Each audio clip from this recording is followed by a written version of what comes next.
Hello, welcome. Thank you for clicking. This is the part two to the conversation that I had with Matt from Northern Vibe, who is just absolutely fabulous. Yeah, I'll put all the links to his channel in the description. He's really worth your time checking some of his stuff out.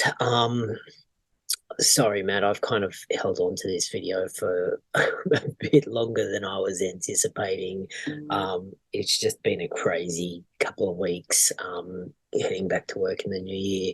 Um, but also, to be honest, I've kind of been struggling with how to frame this, the introduction to this to this part of the conversation. It kind of continues on from you know the rest of our conversation from last 2 weeks ago. But we talk about the history of politics or the evolution of progressive ideas and how they are basically undermining the basic principles of the institutions that kind of form democracy. Um, it's interesting. It's an interesting awakening to be having. I've always kind of been interested in history. My grandparents, on my mother's side, were born in the like one. I think I'm pretty sure one was 1911, and the other one was like my grandfather was 1913. And I was exceptionally close to those that like to both of them individually. And I was also very interested in World War One when I was younger. So I kind of feel a connection to that time frame, kind of like from probably the 1850s to the 1940s, is kind of in my mind the period where history the history of the modern world kind of almost changed the most. Like it was just a rapid fire time of change, like like electricity, cars, radios weren't invented till the 1930s. So that kind of seems very, relevant um, to my understanding of history, and in kind of going back over the last 18 months, it's kind of really striking me more and more and more that the way that we see the world in the current age as, technological and rock solid, and just the level of expectation of comfort and wealth and access to wealth that not in the sense that everybody gets to be filthy rich, but that everybody has enough to eat, that that electricity just is there when you turn the light switch on, when you turn your device on. you know the expectation that it will work is absolute. When you turn the taps on, like it doesn't occur to us that water won't come out, and we don't really think about where that water is coming from or how that works. It just, you turn the tap on and it works. Um, that is really new and not historic.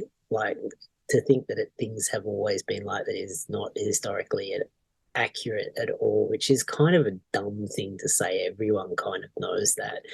But because we go on about our lives and we're kind of enmeshed in our own little bubbles of existence, we don't really think about things outside, the practical realities of our existence that much in a kind of day-to-day sense.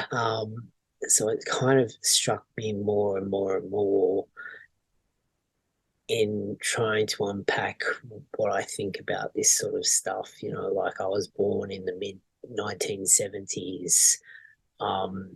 So kind of, the Black Panthers and this whole anti-war feminism, like all of this leftist academic stuff had kind of taken off in the decade before I was born.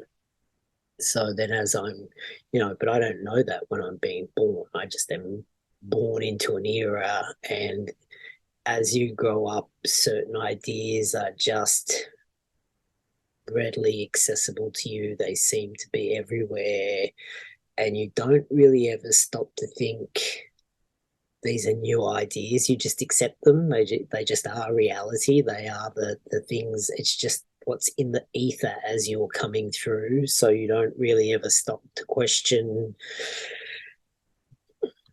how real they are, how relevant they are, how tried or tested they are. You just, like there's this, they make a certain amount of sense to you. You just accept them. You don't think too hard about them, which is kind of what's terrifying about teaching kids a lot of this trans stuff, is that, you know, you just accept so much without question when you're growing up. But talking about these things and trying to contextualize these things in a political conversation, especially when you're coming at it from a not progressive angle, is actually really quite difficult. And it has taken me literally 30 years of my adult life to get to a point where I don't, there's that whole, the right wing are just greedy and selfish, and they don't, they have traditions that work for them, personally, so they don't want to upset the boat. That whole, you've made it to the top, so you want to pull the ladder up so that no one coming behind you can also traverse that path.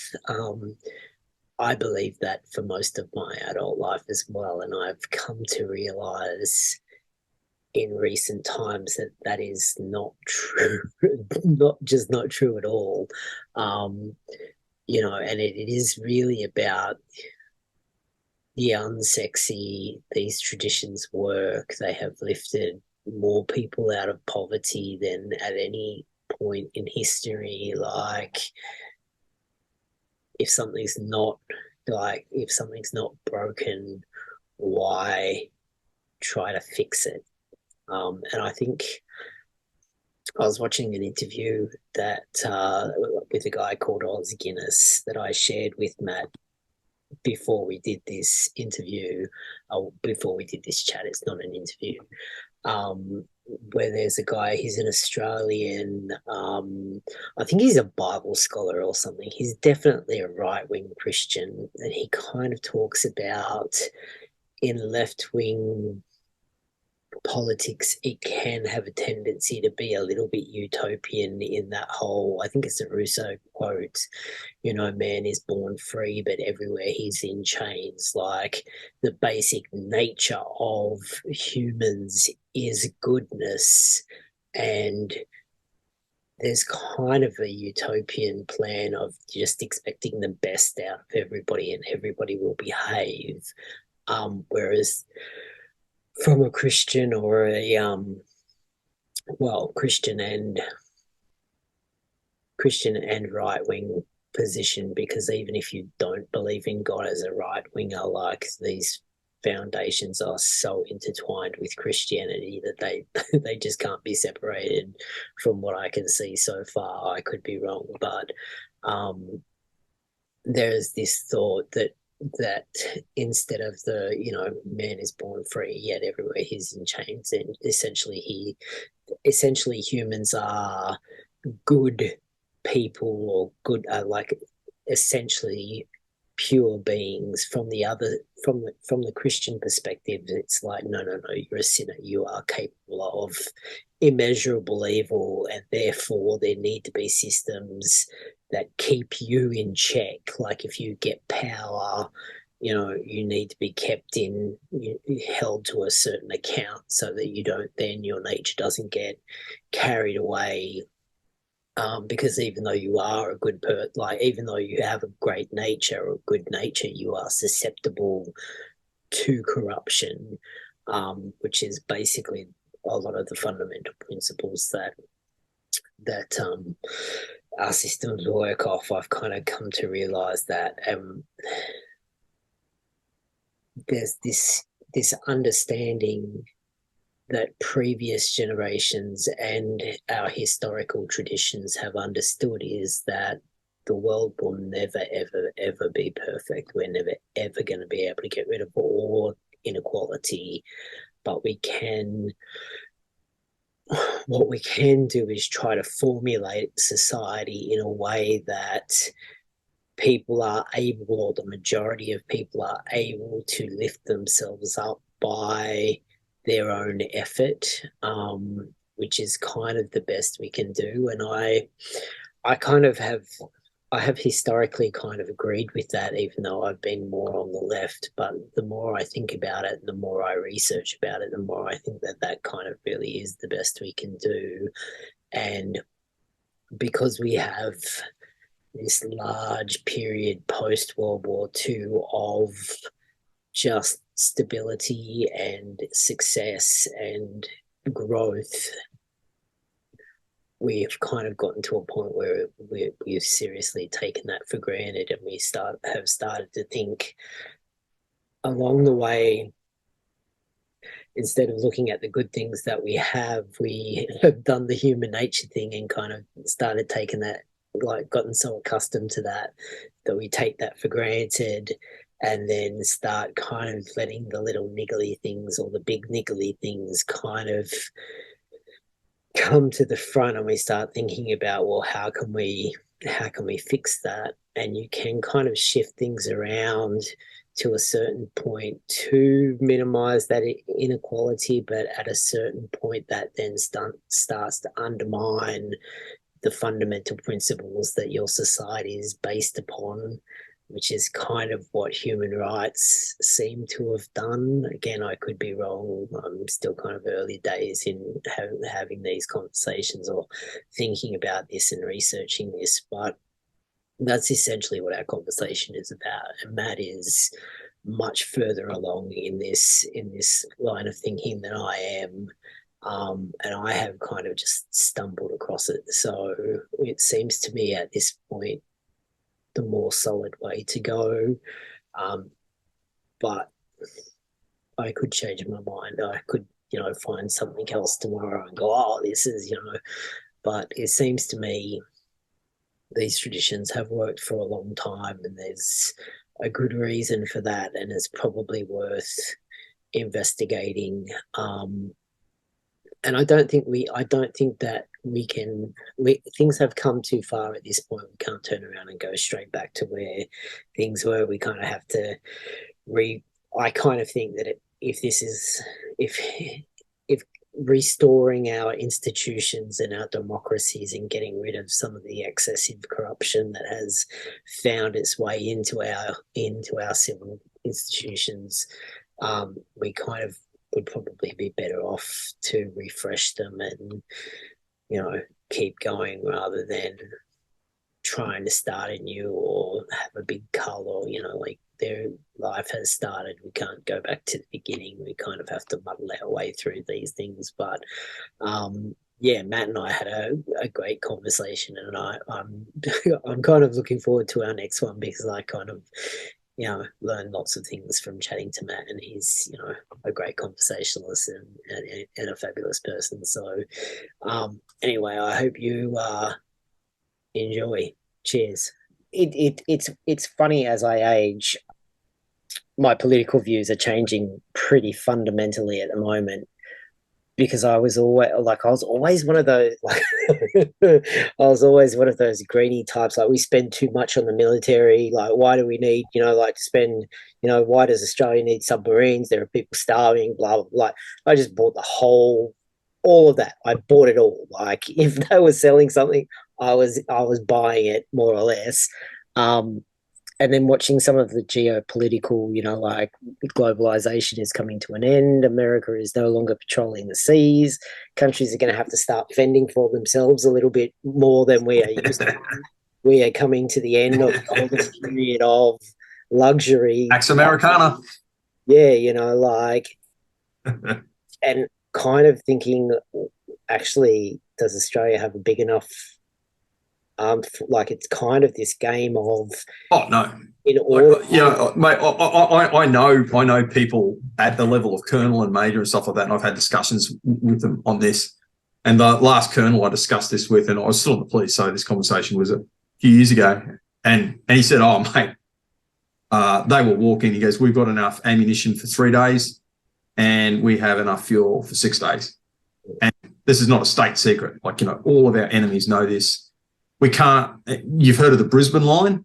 In the Second World War, they said they basically drew a line above Brisbane, said the Japanese can have everything to the north of that. We're not even going to fight for it. Because that strategy has not changed. Everyone's like, "Oh my God, that's an outrage." He goes, we don't have the capability to fight like that. But it goes even deeper than that, Kev, and it goes back to the things we were talking about before. So let's just pretend that, I don't know, you're from one of two cultures, or a deeply religious culture that actually is really patriarchal and really does actually oppress women, that uses that looks to a certain form of monotheism that I'm sure I don't need to specifically identify here. That's not Christianity or not Judaism. Well, they probably look at a culture like us and go, we don't even have to kick down the door. I'm just going to push on the door, and it's so rotten and so full of termites, the door is going to fall down, and we're just going to take that place. And we're going to stick our kids in there because we're having them. Or alternatively, you're looking at a really atheist, materialistic culture that's still like it's got a dry, dead heart. So it too, in some ways, is a bit like just what I've described. But they've got 1 billion people, and they can project force anywhere. And they mightn't believe, they mightn't have a demos, they mightn't have systems and religions, and to quote Churchill, they mightn't have a Christian civilization to fight. They might not have altars. They want to stop being desecrated, but they've got their country and a deep love of country and ethnicity, and a deep sense of being historically violated by evil, nasty white people living at the bottom of the world. Let's just say they wanted to walk in. What are we going to do? Are we going to send some purple-haired pronouners to go and protest that? Yeah. Who's going to stand up against those people? And with the fighting men too, because we had a lot of ex-military people in the police, and I every now and then I go down the RSL and have beers, and I've heard some of them articulate this. Go, I'm not going to serve overseas and stuff anymore. It's not that I don't believe, I think the Afghani people deserve defending and all this kind of stuff. And I'm paraphrasing this one chap that I spoke to. He goes, "But I'm not defending this country. Like what? For what? A bunch of purple-haired pronouners going to go out and kind of going back to what you're saying before to that. It's like, I'm not going to die for a bunch of purple-haired pronouners. Like I would die for God, King, and country. Yeah. Like I would not die for purple-haired pronouners. Like, no, I'm not doing that." And who blame? Again, being in the police, that's one of the reasons contributing. It was one of the reasons besides the shift work and besides everything else, and besides the fact that I was just I don't have the resilience. But I was kind of getting to that stage too. It's like, you hate me? I mean, yeah, this entitled, I can have everything. I'm finding this in the restaurant a little bit at the moment, because things are starting, what's happening in the supermarkets, things not being on the shelves, which is kind of settled down for the moment, but that's happening in restaurants a little bit as well. And I'm watching people. A couple of weeks ago, we couldn't get the chips that we normally use, and it's a pub bistro, so chips are kind of important. Yeah. And they're kind of like this old fish and chip style chip, it's very nostalgic, and we couldn't get anything except for these really tragically shit chips. And the manager was like, "What's going on?" And it's like, there's no other chips. It's this, or buy me a sack of potatoes and I'll see what I can do. That's where we're at. And he was like, "I'll get on the phone on Monday. We'll sort it out. There has to be some chips somewhere." It's like, no, there really doesn't have to be. No. That things work, that you're in Cairns and I'm in Sydney, and the electricity works and the lights are on, and these devices, and we're all warm and comfortable, fully fed and fully hot. That's a miracle.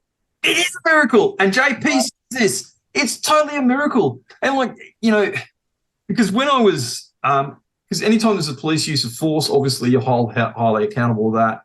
And, you know, sometimes you, like, so when you go in a coroner's court and stuff like that, if someone has died, you know, one of the things they look at is like, you know, what could have you done? What could have, you know, whatever it is. And you get, and rightfully so, because, you know, and it doesn't even have to be at that level. Like if you just headlock someone or something like that, you know, it's like, well, what could have you done? And there's always this idea that there's this perfect world that if you could have said or done this, you know, it would have ended up and everyone lived happily ever after. It's like, no, that's not the way human beings are. Yeah. But secondly, it's kind of like, I'm not surprised when things go wrong. Like they're coming from the idea exactly the same as your manager with the chips. It's like, I'm surprised that this system doesn't work and things are going wrong. Well, that's an anomaly. It's like, no, that's totally the wrong conceptual framework. I'm surprised that things go right in the police most of the time, because you got like two 25-year-olds in a car and, you know, like this, you know, shooting where the most senior person is like, you know, got 3 years. They're in their 20s. They kind of don't know much, you know, no disrespect to any of my former colleagues, but like, you know, even if you're 5 years, you kind of really actually don't know all that much about policing. Like you're not a rookie, but dude, you are still a major learner. Like it takes most people 7 to 10 years to kind of get their shit together. Yeah. The smart ones, maybe 3 to 5, they can do it, but they're kind of unusual. The really smart ones, they're not the police. No disrespect to me or, you know, my former. That's just the way it is. It's just the way it is. And then you're dealing with, so you've got these other variables, okay? So you're dealing with human beings, right? Who can, like, you can do everything right and they still decide to act in a complete way. You can be courteous to them. You can say the right things. You can use the BISM stairway model. You can use your verbal judo. You can do everything. You cannot be, you know, you can use the right body language. You can be, and this person goes, you know what, I'm going to fucking shoot that guy. Yeah. I'm going to fight that cop. I'm not going in, you know what, fuck this. I'm having a bad day. I want to fight someone. I'm in the mood. And they always act like going wrong is the surprising thing, when it's the fact that when you consider everything, it's the fact that things go right most of the time is miracle upon miracle. Mirabilis et mirabilis. It's a miracle upon miracle that you can stick two 25-year-olds in a car and they drive around and give them like 6 months of training. Not in that. I think it's like 4 months of training now at the academy, or 5 months, whatever it is. They can drive around and they administer justice and they keep the peace. And it works. It works. Like, for all the faults, our society is still kind of, it's still, I mean, things are going downhill. Yeah, that's true. And the stats actually back that too. That's not just a, you know, I wasn't like this in the 70s. It's like, no, the stats actually kind of like backing that up. Property crimes going down. But anyway, yeah, it's kind of like the framework they're coming from. The cops made a mistake.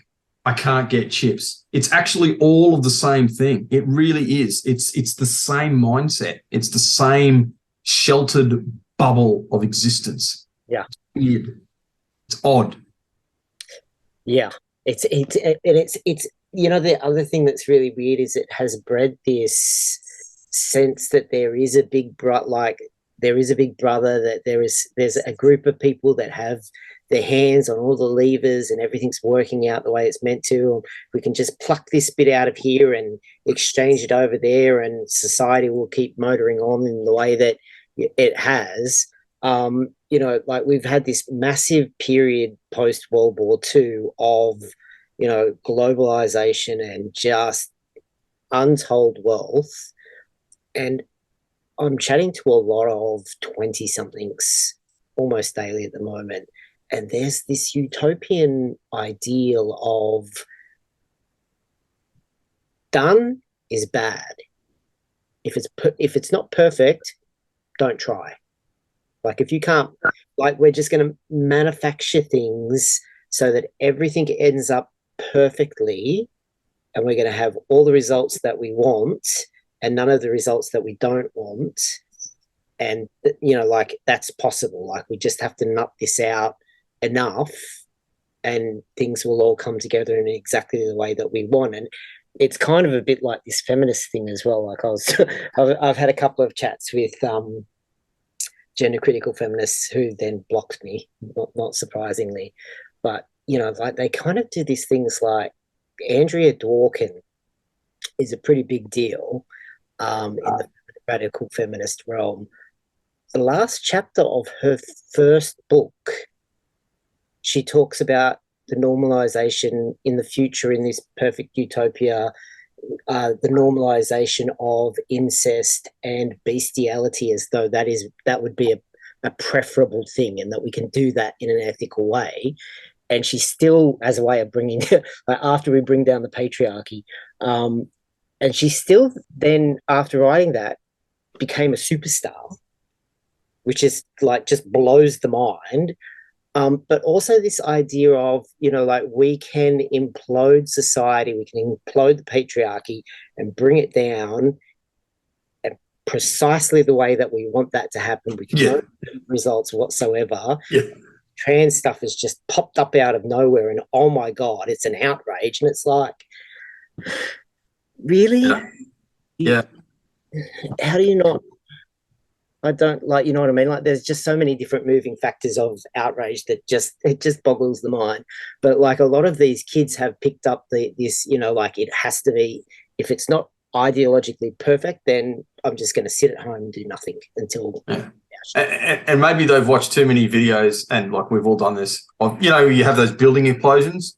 We stick the explosive here, and we can make this building collapse just in here, and none of the houses right next door will get, I mean, there's this woman called Amity somebody, who was director of the Calvin Coolidge Library, or she's a conservative Republican woman who has written a couple of books and given a few lectures. One of them is about Lyndon Johnson's war on poverty. Yeah. Have you seen any of this stuff? Well, I'm familiar with the war on poverty stuff through Sowell's work.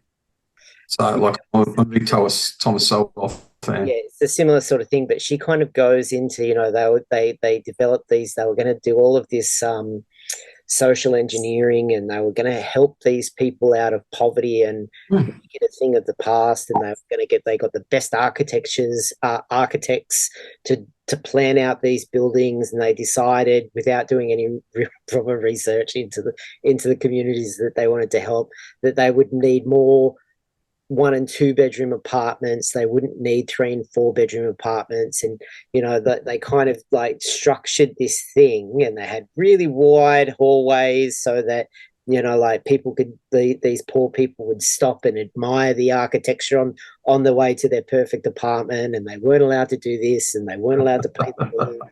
And the husbands weren't, if they had the husband was around, then the husband wasn't, they weren't going to get the apartment. So you had dads living, like hiding in closets when inspectors came around, and blah, blah, blah, blah, blah. And the whole thing was just a schmozzle from the beginning. Like these wide hallways ended up being, great spaces for gangs of youth to basically roll people getting off elevators. And then she talks about even when they decided that they were going to scrap the build, like they were going to scrap part of the building. They were just going to take the top off the building.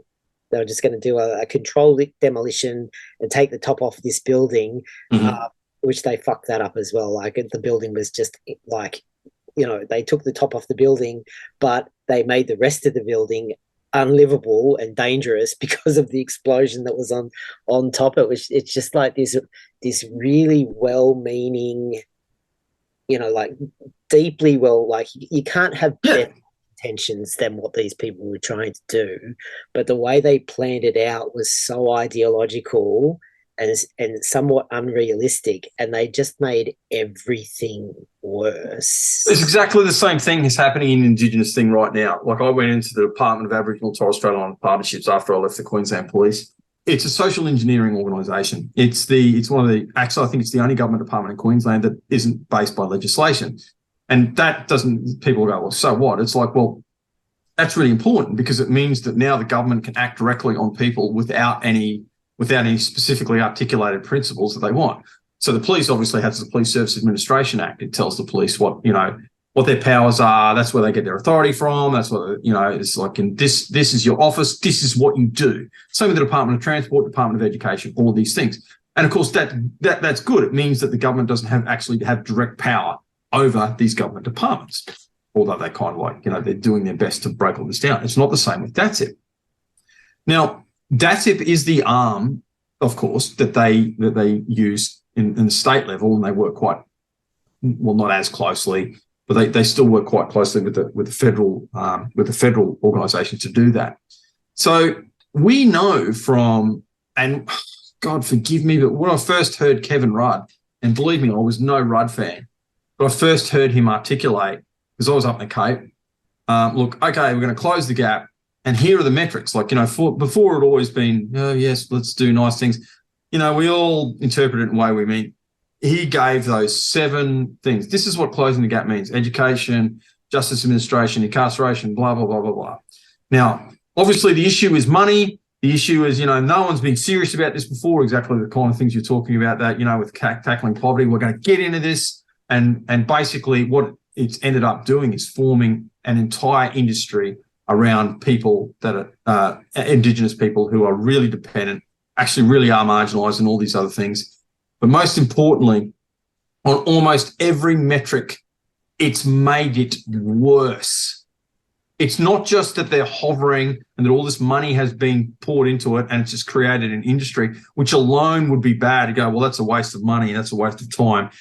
They are making things worse. Everything they do makes things worse, and they're keeping on digging the hole deeper and deeper and deeper. And when I raised this it's one of the reasons I'm kind of not there anymore, but because they're actually undermining, and I'll say it, they are undermining the mechanisms that the institutions that make things work, mainly democracy. Yeah. There was this thing called, and it was just so funny because my second regional director said, "Why did you join the department, Matthew?" She got so angry with me. There's this thing called local thriving communities. Are you against local thriving communities, Kevin? Who could be against local thriving communities? So you're against communities thriving. It's like, no. But when you kind of look right into it, and it's all on the website, go and have a look. Initially when I read it, it was just like, when I first joined the department, it was like, this is a bunch of motherhood, nice, make things better, bridging the gap, yada, yada, these non-specific things that you can't kind of argue with. And it turns out what they mean by that, and this is actually what's being institutionalized now, is they're going to form consultative committees. That it's kind of like a mixture between the old NAIDOC and what the voice is going to look like, except that it's unelected. So what's happening is this, and this is now policy, so I can't get in trouble for saying this. It's on the websites. Unelected bureaucrats, so DATSIP officers, are going into communities and they're forming these consultative committees. Now, how are they forming them, you ask? Well, they're either self-selected or they're chosen by these unelected bureaucrats, or both. Now, they're told, and to give the devil his due, the briefing note they was given is make sure all voices are included, with the margins there, and of course, so what they're asking is, we want you to have cake, we want you to eat it, we want you to do the impossible. So you've got these well-intentioned, and pretty much all my colleagues in DATSIP were at least in their own minds, well-intentioned people trying to do their absolute best to deal with a really serious issue that genuinely is no bullshit, a blight on Australian society, a source of shame to us. And it's one of the reasons that I, worked in Indigenous communities in the police, and one of the reasons I joined DATSIP. So yeah, I get all of it. But the thing that's worked to pull white people out of, to make us wealthy and healthy and got the society that we live in now, and so well discusses this. It's not as if, he talks about this openly in the causes of inequality, which is a book I actually recommend. Actually, all of Thomas Sowell's work, but specifically that book, I recommend to absolutely everyone. He goes, well, it's not because white people are superior, but they have a superior culture. You can't even say that. It's like, you're a racist. It's like, no. Our culture is separate from the people. It's like, if I converted to Islam tomorrow, I seriously and we're going to change my culture and my worldview and how my life is going to play out completely differently. So that's got nothing to do with the melanin in my skin, the DNA, or who my granddad was. Yeah. Nothing to do with it. All right. But you've got these people, these unelected bureaucrats, who are going to turn up in these communities and go, you're Indigenous. We're now going to empower you. You're going to have power over where resources are spent, maybe local ordinances, make all this kind of stuff. And it's like, who's holding them accountable? No one. How's it being funded? Don't know. How are we going to resolve disputes? Don't know. Can you get a group of people to actively speak for a race of people? Well, the answer to that question in their minds is clearly yes, but any human being who is outside of weird ideological land knows the answer is no.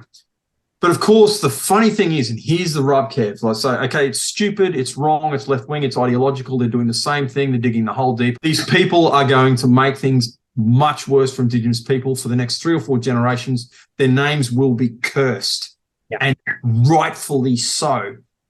But the real irony is they're sitting there going, well, we're making up for this evil colonial past where white people came and forced themselves and, now we're finally giving them a voice. I said to one of the high-ranking officers when they were selling this to us at a conference in Brisbane, I'm talking to he was like the third in charge of DATSEP. I won't mention his name. But he's like come up to me and gone, I saw you shaking your head and stuff like that. I was like, what's going on with you? And I said, do you genuinely think this is going to work? Look, this is a disaster. Have you got any knowledge of human history? And of course, he got a little bit angry when I said that. And I said, look, let me put it this way. Have you seen those pictures of Indigenous people wearing the brass plates like King Billy, King of the, fill the name of tribe here, Lama or whatever it is? He goes, yeah, disgusting, disgraceful. There's a blot on our history. We're trying to address that. Really? Really? You just invented. Because what that was this. You had a group of well-intentioned people, so be they, and because most of them were actually government kind of people. Some of them, some of them were missionaries, but that's kind of like most of them were government people. They were protectors of Aboriginal or police officers, and sometimes that was the same thing. They would turn up and go, look at the local dynamics and go, well, who's the guy I'm going to work through? I can't talk to every single person and get a consensus. There's a way this Indigenous community works, and it's through the elders, through the head man. So I'll talk to him. He'll make things happen. He's kind of like a king. We'll give him a plate so that I know who to talk to, and the people know that he is the guy. So dealing with white authority. So if they want resources, he's the guy to come through. So he's the conduit, right? Same thing. I said, okay, so when we're going out, because I was still in DATSEP at this time, so when we're going out to select these people, are you going to give us brass plates? Can I have brass plates to give to people? Because it's the same thing. Yeah. That's kind of... He was outraged. He was like, oh, my God, that's not how we see things. I said, I know that's not how you see things, but that's how it is. There's a massive dissonance between your intentions stated, but, is that actually what they want? Really? Because, they seem to benefit. They seem to benefit. There's a lot of people who benefit from the fact that we've got, a huge part of the population, not just Indigenous either, incidentally, who are totally dependent on the government. I'll leave it at that. I worry about that in Australia as well, because we have such a history of dependence on, on government telling us exactly, we've always been that country. We are quite, we're independent. What's the government doing? Yeah, we're independent to a degree, but then we are completely subservient as soon as it comes to the government directing our lives. We're like, yes, sir. I kind of worry about that. I worry about it hugely. And mate, I know a little bit about the exercise of government power. I know a little bit about coercive authority. I know a little bit about justice administration. And I can tell you the cops sitting around this, because they're talking about this too, and it's actually linked up with, again, human rights, which is a way of undermining the rule of law. I know that sounds counterintuitive, but it's not true. I'm happy to explain the hows and whys of that. But what it kind of means is that you have authorities, so that's the courts and the police, giving license to stuff that they're happy with. Whatever it is that you want licensed, that the old regime the Judeo-Christian democratic institutions prohibited is a yes from us. Oh, but you want to be free? You want to decide what you want to decide whether or not you're going to get a needle? You want to decide where your money is going to go? You want to actually have a democracy that works? No, sorry. You're a little bit deplorable sounding there. Like the elites know better than you. And again, you'd get cops. This is one of the things that kind of like reassured me about, although this culture is changing, reassured me about the police. Like you get all these cops and man, like we were sitting there at like proper meetings, not just drinking beer sometimes going, government wants us to do what? That's not our job. We're keepers of the peace. This is crossing a line to instrument of government oppression. So, it's kind of like, and again, it actually it goes back to the beginning of the conversation, the rule of law, the legitimacy of authority. There's all these things. Like the police get this because they trade on it. Like they get killed if those ideas, if you undermine these things and you get like all these people constantly undermining police authority saying, the police are just an oppressive organisation. It's a male thing to oppress blacks. Look, you don't think people are going to kind of like go, well, maybe it's okay to shoot them then. Maybe it's okay to fight against them. Maybe it's okay because like I'm actually the good guy now. Like, I am fighting against legitimate tyranny and oppression that you institution, mainstream media institution, that you elected representatives have actually said. And it's so funny because they're soaring off the branch they're sitting on. So you got all these people who saw it in BLM, what was happening with BLM, more so in America, like those idiot Democrats going, let's defund the police. They're stupid and evil. You kind of had it a little bit over here, not as much. They were a little bit more sane, I'll give them that. But like that sort of feeling was there. And it's like, so let's see how this goes for you, mate. Like, but then the irony is, like, then they try to set up organisations like That's It, which aren't controlled by legislation, which really are, no kidding, ways that the government can just come in and go, do this. Because where's the legislation? But what are you appealing to? Why can't I do this? Oh, well, what do you mean I can't do this? There's no legislation saying I can't do this. There is no legislation. There's nothing. There's no police service. Disaster written all over, like on so many, like even a lot of the the gender critical pushback. Like I agree with most of it. However, the principles underlying it are left-wing totalitarian principles. So for people, because like this is going to be online, can you explain what you mean by gender critical? Can you explain what you mean by that? So for my people. It kind of okay. So there's the critical of gender ideology was the original point. So this trans ideology or queer theory that came through the universities that has kind of been picked up by the medical establishment and is the ideas that underpin all of this medicalization and teaching kids, and it's all of this left-wing stuff that has gotten into schools. Articulate it. Like give us an example. Like teaching 6-year-olds about gingerbread men, telling them if they don't feel like G.I. Joe or Barbie, then maybe they're non-binary and that's okay. Which is definitely happening in Australia. I've seen, like I've got some of the materials in my email, etc. Like there's the stuff that is happening in America that people are talking about, the medicalization of children.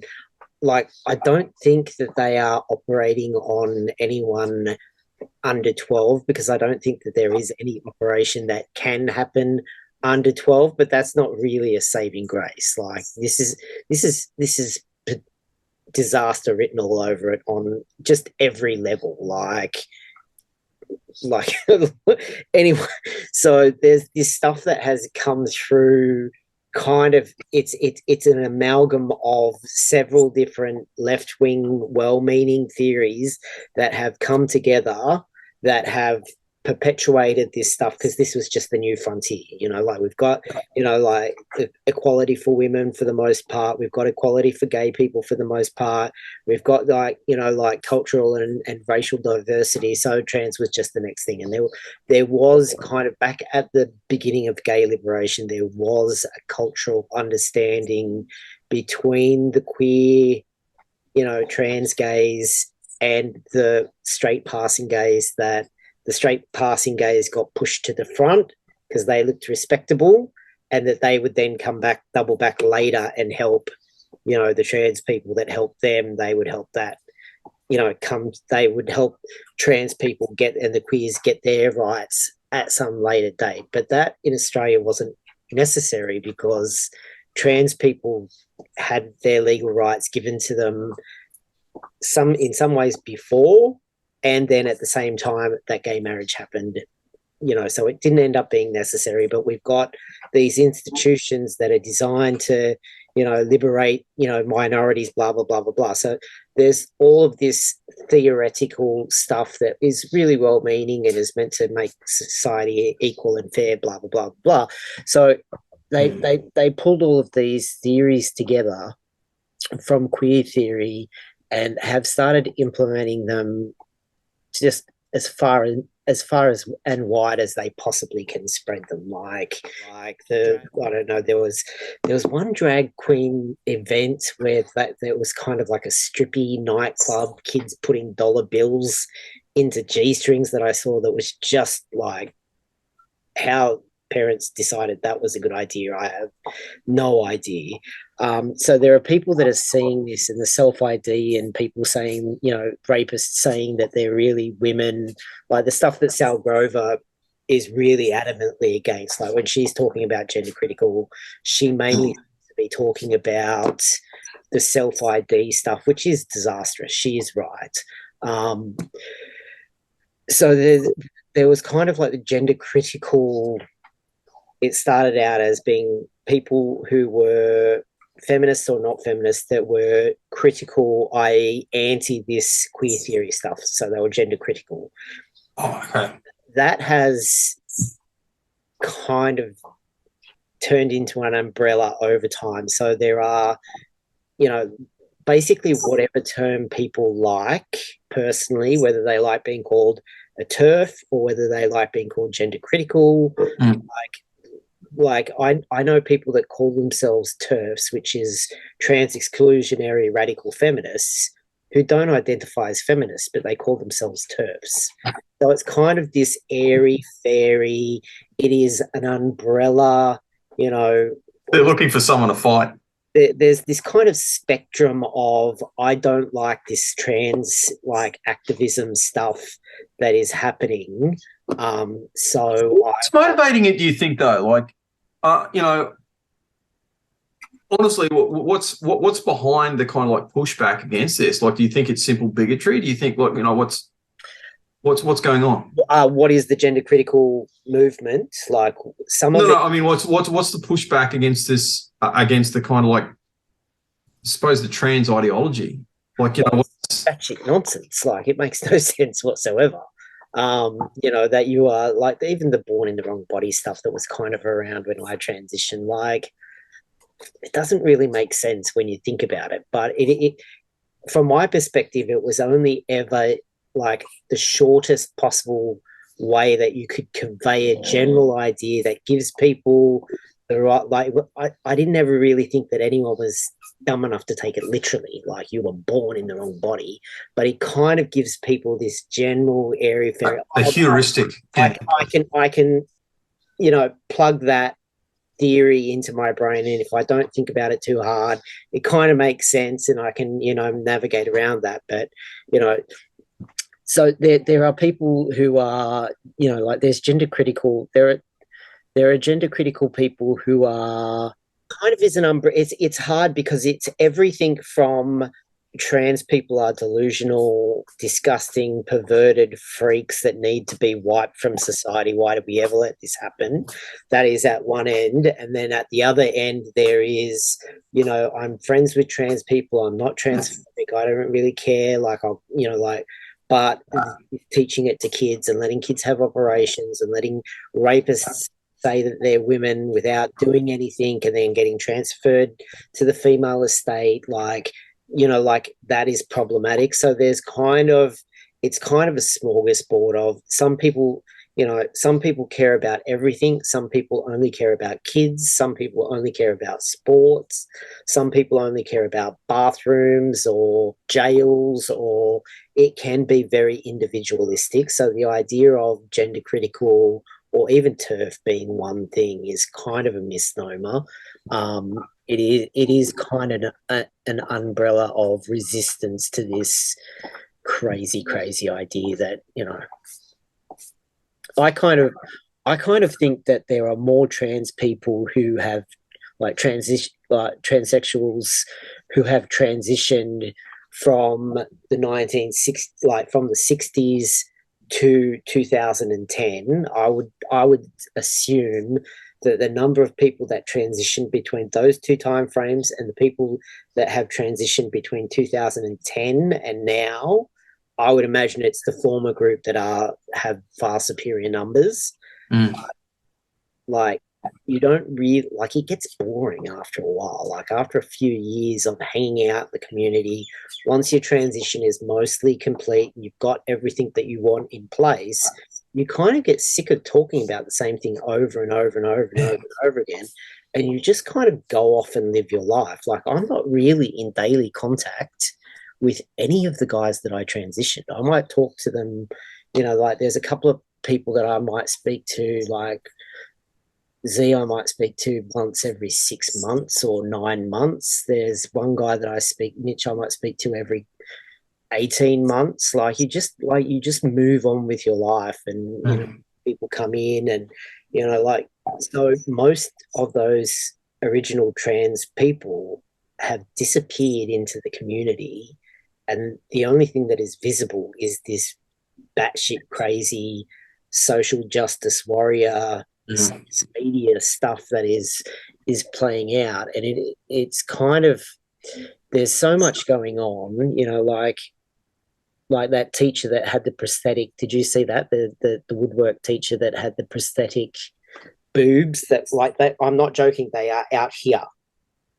This guy that hasn't transitioned is just wearing a wig. He's in Canada, has these like just ridiculously, like, offensively sized, like they would be Z cups, to give you an idea. Like, God. if there's such a thing, they're probably Z cups. And he goes to school like that and teaches woodwork. Like, people have been seeing these ridiculous, outrageous things, but kind of at the same time that is outrageously unacceptable, because people are talking about it all day. Like, these people that are involved in it and really care about this issue spend a lot of time organizing and a lot of time looking at this stuff.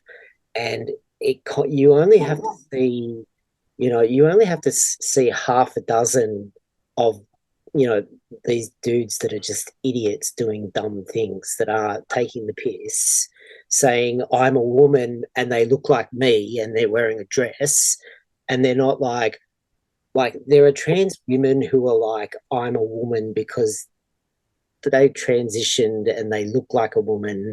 They get treated like a woman everywhere they go. They pass, like, even 50% of, like, even if you're not fully passing, most of the people in your life will just let you swap over roles. I just lost my thought again. So it kind of, like, you kind of, they do this thing, and they're so involved in it, and it's so outrageous. It becomes this kind of outrage machine. You only have to see like a handful of the actual examples of people doing this stuff before your blood is so boiling it's spurting out your eyes. Like, Yeah. but they also kind of tend to forget. You remember those dirty, like, they're kind of like bikini clad Post magazines. I was abducted by aliens, and they had Yeah. titty pictures in the back, and Yeah.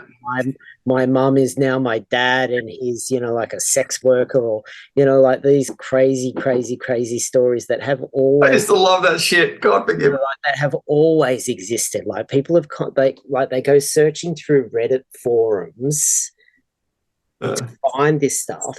Like libs of TikTok spend however long scrolling through through TikTok to find dumb people saying dumb, crazy things, and then it gets plastered in these groups.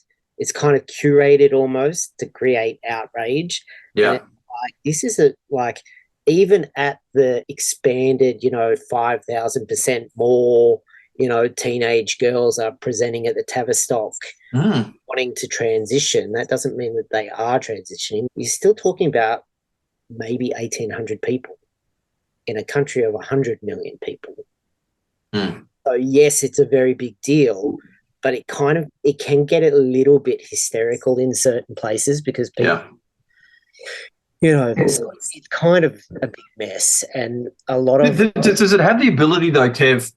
Like when I was at high school in the 80s, the bulimia thing went right through. yeah, it's happening. Like the rapid onset, it's kind of one of the like it's kind of what I kind of try to be as balanced as I could possibly be. Like, yeah, this stuff is happening and it's crazy and it's outrageous, and it's real, like it's enrage inducing, like it is. There's no doubt about that. But at the same time, the response to it can't be enrage based.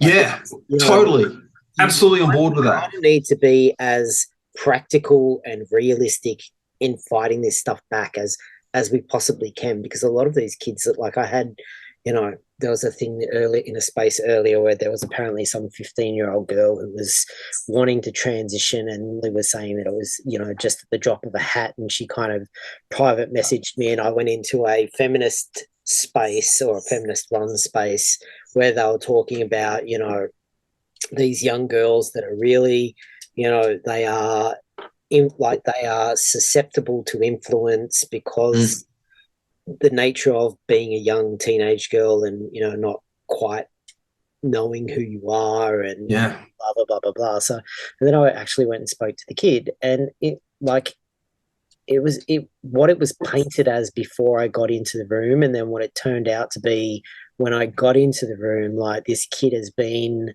dysphoric for as long as they can remember. Their parents aren't going to let them do anything. Their parents are well aware of what's going on. So, like, it kind of is, yeah, I kind of think we need to deal with this stuff in kind of almost real time. Like, if the parents aren't going to let it happen, if the medical industry or the doctors start being sued for malpractice, if enough people kick up a stink about it, I kind of think that it would be better if it stopped being best practice in terms of doctors going, we're going to do everything else first.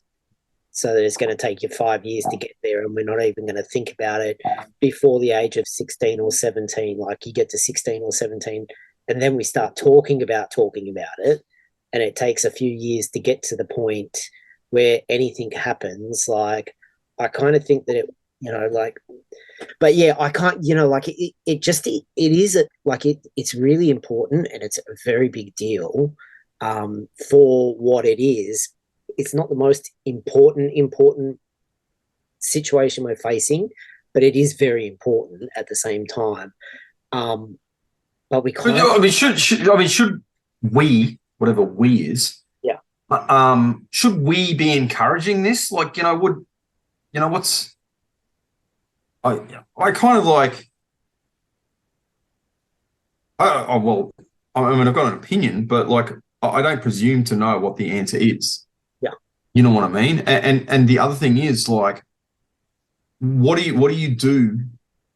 And it comes down, because there are so many fundamental concepts. It's like, so what does love mean? So if I say, so the simple Christian answer is like, be motivated by love and guided by truth. I mean, well, whose truth? Pontius Pilate's truth. And what does love mean? Like, is being indulgent love? Is saying no love? Because that's the kind of thing. I mean, I didn't mean to bring this back to Christianity. It's just like I find it easier to have the framework. Like, just consider this. Like, the reason we talk about God as a man is not because God has a sex or a gender, because he doesn't. Like that, Catholic teaching, and I'd say most mainstream church teachings, probably possibly excluding our evangelical cousins, exclude that specifically. Say, no, that's ridiculous and wrong.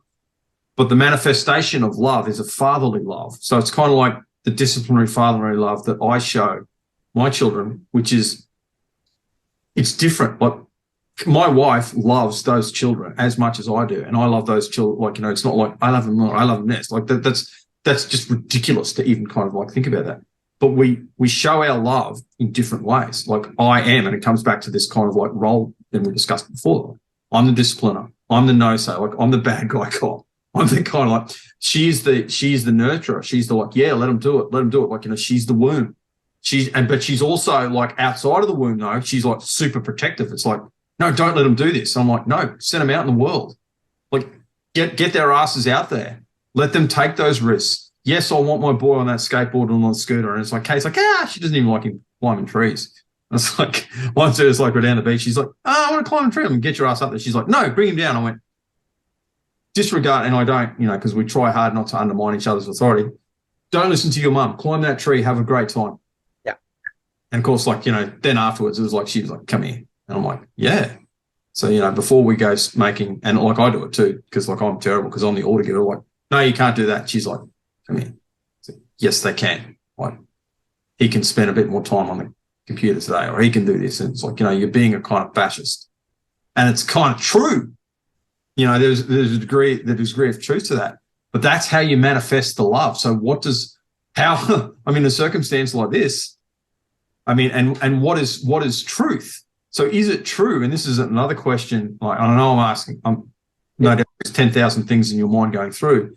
But one of the other things, and it goes back to what you were talking about before, and this is, one of the conversations I had with, with another trans person on Northern Vibe, is that this all, in some ways, I like this trans argument because, like you said, it's talking about people are appealing to a self that's not biological, that's transcendent. And we reprobate, stupid, evil, dumb Christians have a word for that. That's the soul. Now, of course, people go, oh, well, I've got a female soul, I've got a male soul, or whatever it is. Like Christianity and Judaism is the same.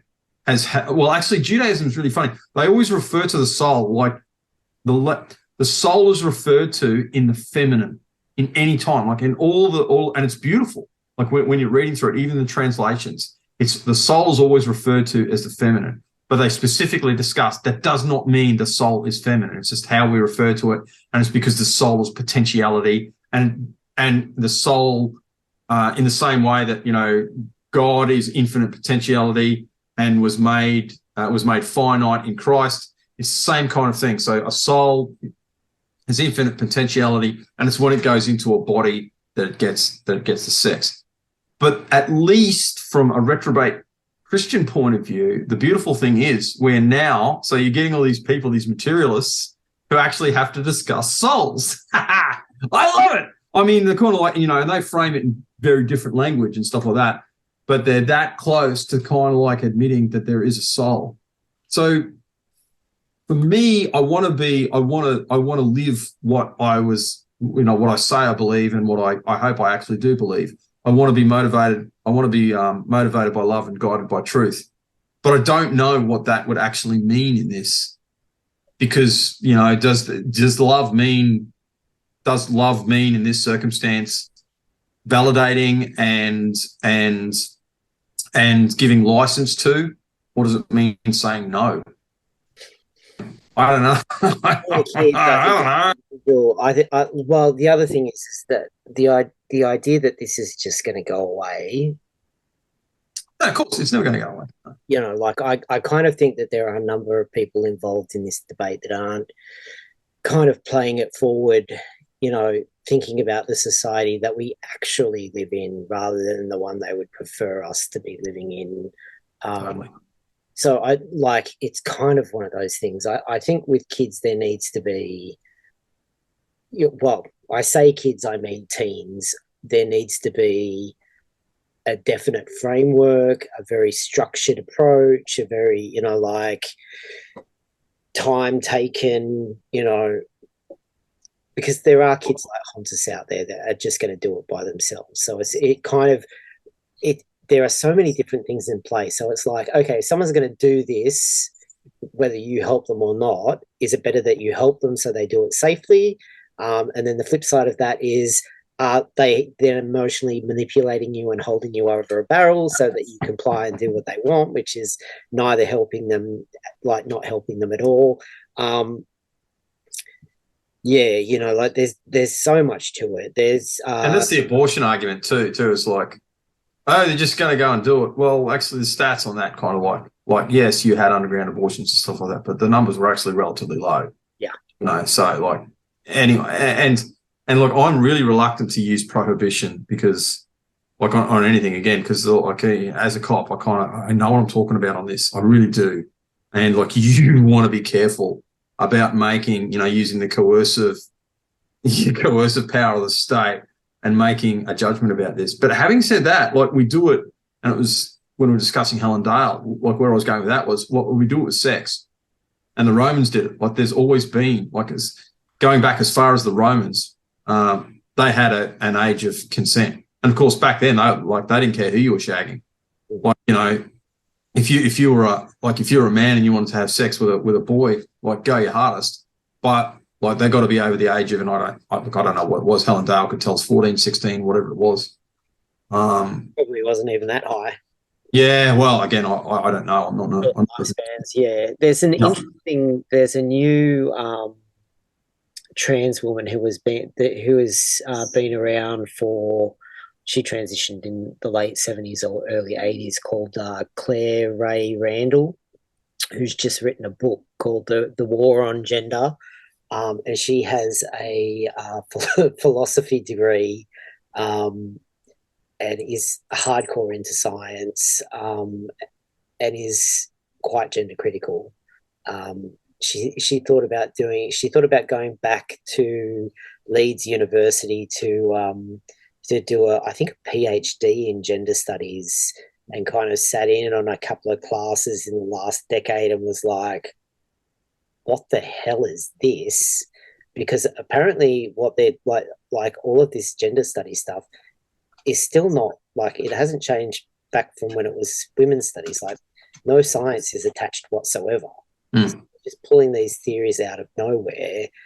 Actual theories seem to be that this is another landmine filled landscape.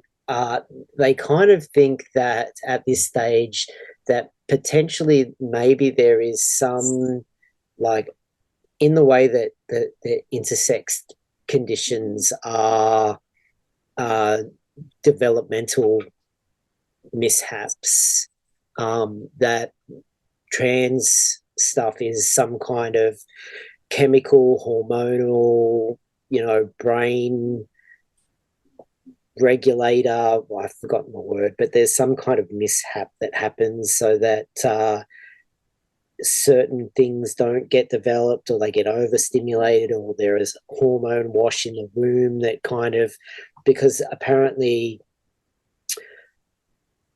hormone levels, I haven't really read much of this stuff because I don't really care why, to be honest.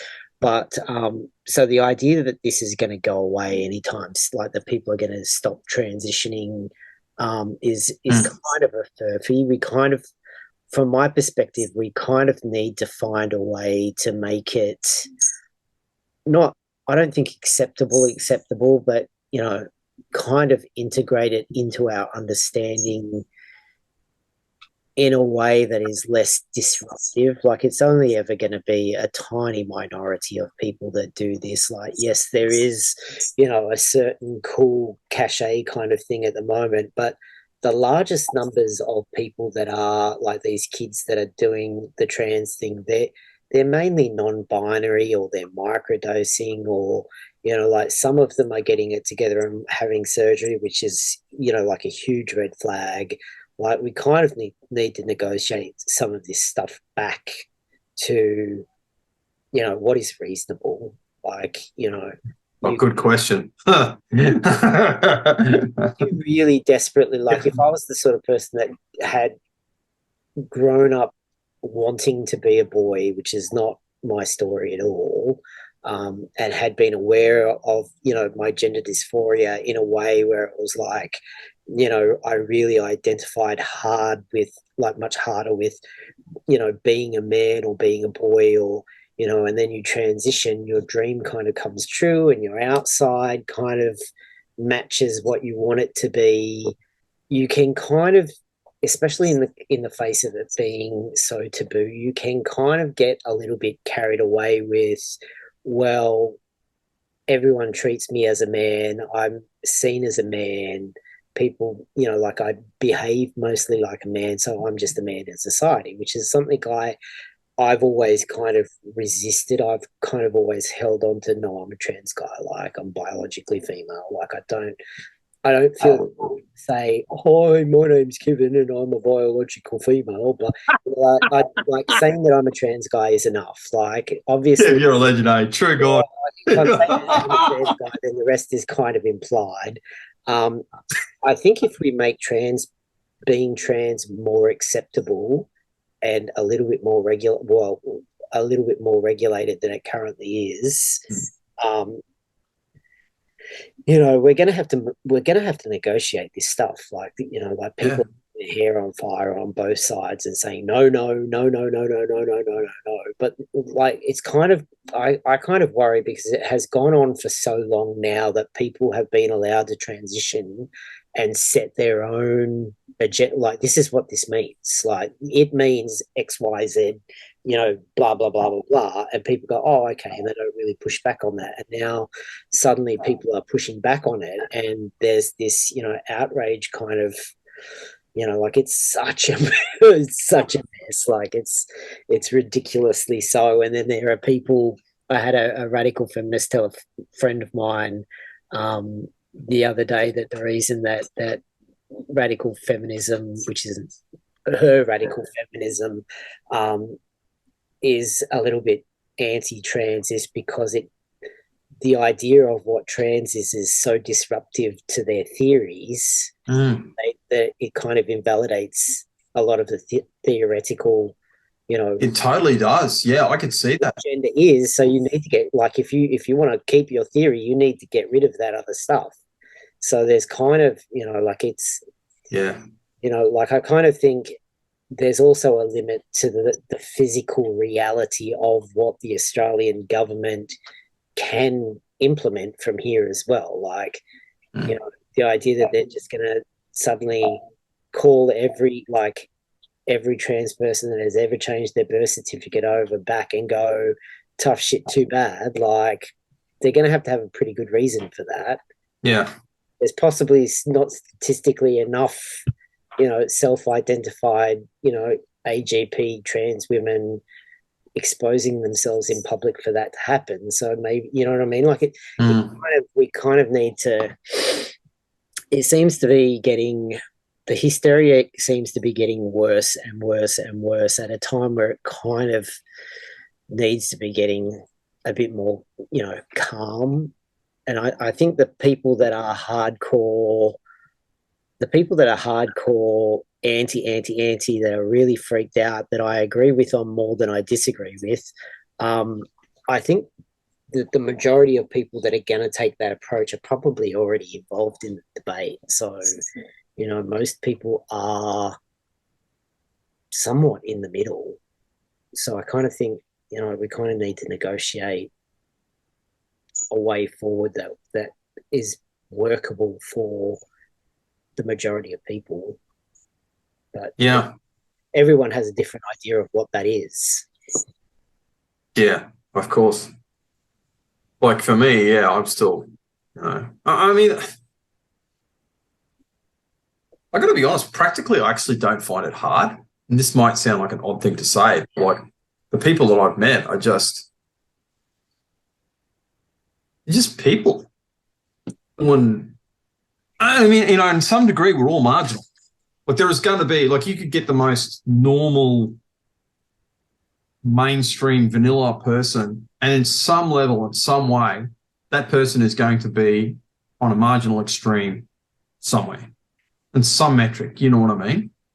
And so, I mean, for me, and I suppose, again, being an eccentric, I've got a degree of empathy with marginalised people because, like, I have been, and I still am, you know, in some metrics, quite marginal. But we're just people. Like, this shit is not complicated.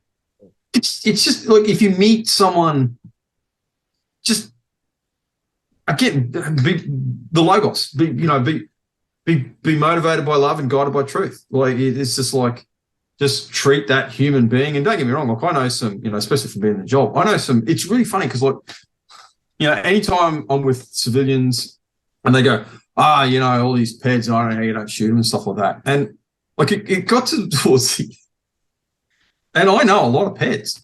Like, I mean, a lot. You know, I was actually in what was then the Juvenile Aid Bureau for a little while. And I'd go, well, you know what? Not all of them are bad people. And you get these people like literally falling off chairs. And it's like, what do you mean by that? And I go, of course, I condemn having sex with children. Like, the youngest sexual abuse investigation that I was involved in, and I was the arresting officer, was a 9-month-old baby. So, yeah, like, you know, and I don't, I still don't know. I can't. Yeah. But like, so you can, you know, take it as read that I condemn the action. But I've met some peds that I kind of don't mind. Like, don't get me wrong, they wouldn't be, hey, look after my kids. Like, no, you know. Yeah. There was this thing probably almost 18 months ago now, where one of the major sexologists, whose name I'm going to forget, but he studied under, there's Blanchard, Michael Bailey, then there is a Deborah So was the student of this guy whose name will come to me in another hour or two, long after this conversation's finished. But so this guy that has done a lot of studies into pedophilia, and he talks about not honourable pedophiles, but basically non-practicing pedophiles, people that the paraphilia. So they don't really get you don't get a choice in what you find sexually appealing. Yeah, so people have some way. Some of them are wired that way. That's true. Not all of them are, but some of them are wired that way. They can't help it. Yeah. The way they're wired. And there was this huge hoo-ha in the gender critical movement a while ago about he wrote some papers about having sympathy for some pedophiles that have, you know, they have this they have this paraphilia, but they haven't acted upon it. They know that it's wrong. They know that what they feel is absolutely abhorrent to everybody, but that doesn't mean the feelings go away. So he was kind of broaching the subject of, you know, like, maybe we shouldn't denigrate all pedophiles because, you know, because they're humans. Yeah, you know, and it was we're like, talking about human beings. Yeah, there was this massive and I mean, it is mainly a lot of the really radical, like hardcore, mainly women that are involved in this debate also have used. A lot of them seem to either they have abusive backgrounds where they were, you know, they have bad backgrounds. Yeah. Feminism came along at the right time in their life. They feel empowered. Yeah. Some of them decide that they are going to make this their life, to give back, to help, you know, to help other women who have been through similar circumstances find their feet, which is a really noble goal. But they end up spending a lot of time around some of the most, you know, traumatic stuff that happens in society, and they start, you know, that becomes their worldview over time. So there was it's like a too cynical cop. It's like a cop that gets. It's like a cop that's you don't know what's out there. I'm fighting the monsters and the demons all the time, and they're there. It's like, yes, but if you think that that's, man, I've had so many conversations with coppers who who get distorted. They to use the Nietzschean, but do they stare into the abyss too long? Yeah. It's like, dude, don't do that. And the other thing is, it's not that the abyss isn't there. It's not that it's not full of monsters, but life is a bit more, to it than more that. And like, we can't get, you want to be careful. Like, we hate the sin. Of course we do. And we condemn, the sin, but like, do not condemn the person. Like, it says, judge not lest you be judged. So perhaps the best translation is that it's condemn not lest be judged, because you've got to judge an act. Mm. You have to judge an act, but you can't condemn a person. Yeah. When you condemn a person, condemn not lest you be condemned. Like, you're in so much, you're the one in danger. If you're doing that, you are the one in intellectual, spiritual, moral, everything, psychological, everything else danger. If you're the one doing that. Yeah, and it's kind of one of those things as well. Like, it kind of ties back into the masculinity stuff as well. Is if you judge people too harshly and you give them no room to maneuver, nowhere to go, then it becomes a self-fulfilling prophecy. It does. That's so true.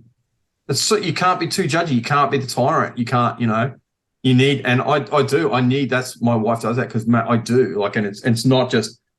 I think a lot of it was the policing. I get tyrannical. I turn into a sergeant, and I was so used to giving orders and going, Smith, go to this. Jones, go to this. And I go, do this, and the kids go, no, sod off. And it'll be like, did you just use the negative imperative? What do you mean? yeah. Did I just hear that? You know what I mean? And I'm still like, I think by modern standards, I'm still quite a strict dad. But like, and every now and then it's like, hey, how'd you're so mean. But it's like, yeah. You'll thank me for it later, like, Yeah, I suspect they will. And don't get me wrong, I need Kate to come in and go, actually, Matt, that was you. And like, I get that chat. Like, and I got to say, like 3 times out of 10, it's me. Yeah. She probably goes, not more than that. But like, kind of like doing my incompetent best to look at things impartially, and so much as I can look at myself impartially and come to some sort of impartial judgment about my impartiality.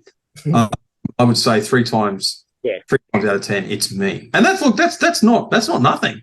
Like, that's relatively small, but that's not nothing. And without my wife there to balance, and without there to kind of like do that, we wouldn't be able to sort that out. But like, again, it's like to kind of like navigate this.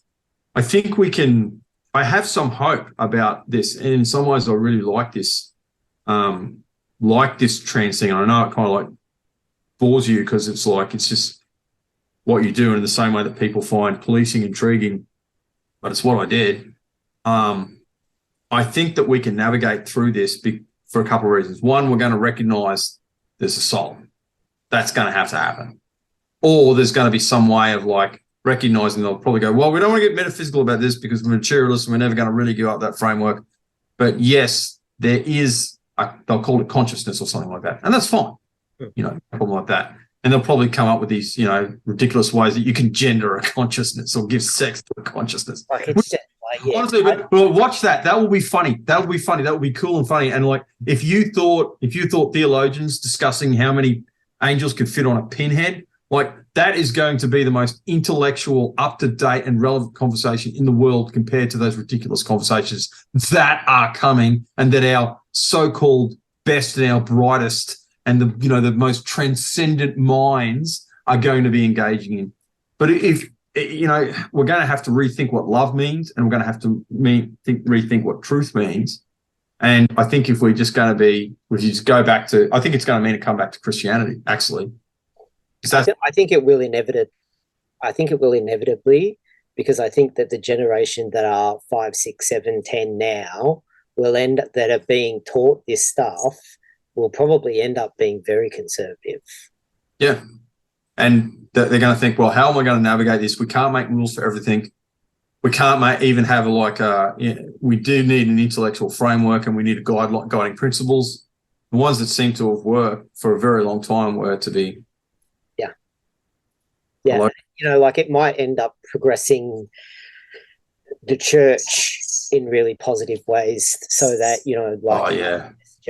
less political and less, you know what I mean? Like the problems of, like the problem with the church is that there are people inside that think they have to, both hands around. And it's kind of like like Sickening. in the trans Yeah. and the GC thing at the moment, like, you know, like the whole, we have our hands around the truth, and we're gonna tell other people what to do, blah blah blah blah. You know, like Yeah. the way that It's like Pontius Pilate is in the Vatican. I know a lot of trans people, like a lot of trans people, and the way that, you know, like you bump into gender critical people, and a lot of whom I'm friends with, you know, like one of my best friends is like one of the ROGD mums, that is, you know, like been to Canberra twice in the last month and a half, trying to talk to politicians, and, you know, like, and we agree about far more than we disagree.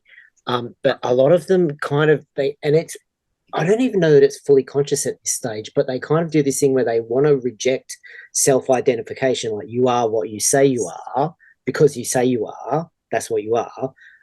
They kind of are pushing back against that, but then when they bump into trans people, they kind of accept the premise and think that that's where everybody's coming from. It's like, no, that's not where it is. That's not what's going. That's not what's going on. Like, you know, like, and even there's some of the detransitioners that, or the regretters that are that kind of transitioned in this time frame, are kind of projecting it back onto history, and it's like, no, that's not. Like, this did not come from inside the tent. This came from outside the tent. And there are more than enough of us who are more than willing to help you push this nonsense back. But, you know, it's just negotiating how to go about that. Exactly.